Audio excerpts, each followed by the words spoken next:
आज हम बात करते हैं जावा स्क्रिप्ट के कुछ स्निपेट्स के बारे में जो कि आपको थोड़ा सा कंफ्यूज कर सकते हैं। देखो कैसे कि जावा स्क्रिप्ट एक द ओशियन है। जावा स्क्रिप्ट समुद्र है, जितना भी आप उसको पढ़ने जाओगे आपको रोज़ नई चीज़ें पता चलेगी।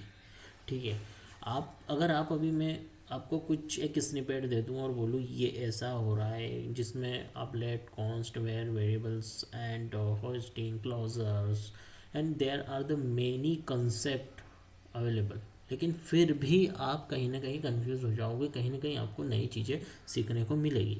जावा स्क्रिप्ट के ही थ्रू आपको नई नई लैंग्वेजेस फ्रेमवर्क देखने को। जावा स्क्रिप्ट एक द कोर लैंग्वेज है, एक स्क्रिप्टिक लैंग्वेज है जिसके थ्रू बहुत सारी लैंग्वेजेस बनी हुई है, बहुत सारे एनवायरनमेंट्स बने हुए हैं, बहुत सारे कंपाइलर्स बने हुए हैं। अगर मैं बात करूँ टाइप स्क्रिप्ट की, टाइप स्क्रिप्ट एक अलग लैंग्वेज नहीं है, ये जावा स्क्रिप्ट ही लैंग्वेज है लेकिन एक कंपाइलर है। टाइप एक सुपर सेट है। वहीं देखा जाए रिएक्ट जेएस तो एक लाइब्रेरी है जावा स्क्रिप्ट। एंगुलर ये जो फ्रेमवर्क है जावा स्क्रिप्ट। व्यू जेएस लैंग्वेज है, एक अनदर फ्रेमवर्क है। तो ऐसे ही नोड जेएस एक तो इन्वायरमेंट है जावा स्क्रिप्ट का, जिसमें हम सर्वर साइड कोडिंग लिख सकते हैं जावा स्क्रिप्ट के थ्रू। जैसा कि आप जानते हैं कि जावा स्क्रिप्ट एक सिंगल थ्रेडेड लैंग्वेज है, जो एक स्क्रिप्टिंग लैंग्वेज। जनरली हमने देखा है कि नोट जेएस से पहले हम जावा स्क्रिप्ट का यूज़ ओनली हम फ्रंट एंड डेवलपमेंट के लिए करते थे, पर जब से नोट जेएस यहाँ पर आया है हमने जावा स्क्रिप्ट का यूज़ सर्वर साइड में भी कर लिया है। ऐसे बहुत सारी लैंग्वेजेस, बहुत सारे फ्रेमवर्क्स आपको जावा स्क्रिप्ट में देखने को मिलेंगे। फर्स्टली मैं बात करता हूँ आपसे कि अभी जो मेन बात यह है कि यहाँ पर मैंने एक फंक्शन दे रखा है।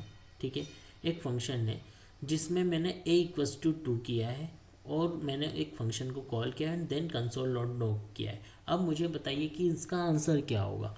अगर आप थोड़ा समय ले सकते हैं तो आप इसको सोचिए। सबसे पहले आप बोलोगे कि यार इसको डिक्लेरेशन तो दिया ही नहीं है, फिर असाइनमेंट कर दिया, तो इसमें क्या होगा, कैसे होगा।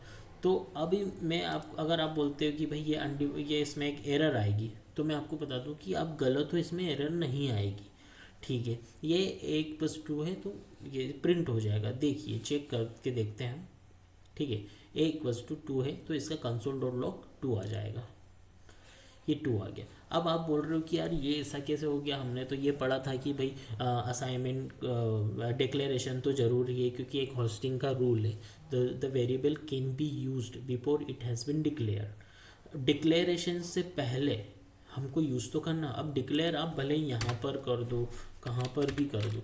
ठीक है, अब यहाँ पर एक कंसेप्ट आता है यूज़ स्ट्रिक्ट।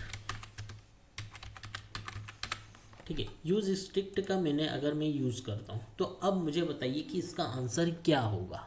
ठीक है, प्लीज़ कमेंट करिए। अगर मैंने ये यूज़ स्ट्रिक्ट यूज़ करा है तो क्या कंसोल में 2 प्रिंट होगा या नहीं होगा।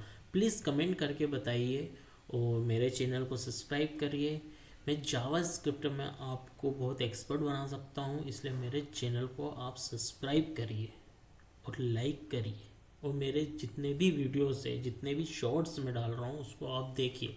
अगर आप इतने भी शॉर्ट्स को अगर आपने कवर कर लिया तो आप जावा स्क्रिप्ट के कोई से भी इंटरव्यू क्वेश्चन को क्रैक कर सकते हैं। Thank you.